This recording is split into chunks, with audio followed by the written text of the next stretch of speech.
So, my tip for the SAT is that you should start the summer before you decide to take the SAT. That way you have enough time to prepare and do all of the things that you need to do before you actually take the test. I do a bunch of practice tests by sections, make sure you know everything before going into it. My advice is not to be nervous during the test because you're just going to stress yourself out more.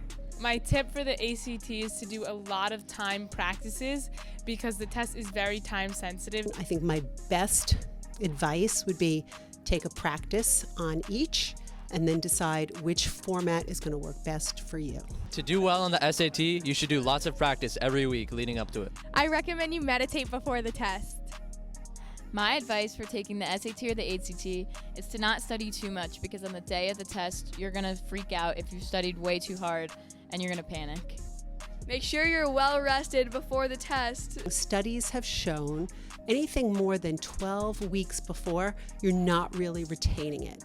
So stressing oneself out, studying and preparing months in advance is not going to give you any kind of advantage. I think it's more about learning how to take the actual test than what material is actually on the test itself.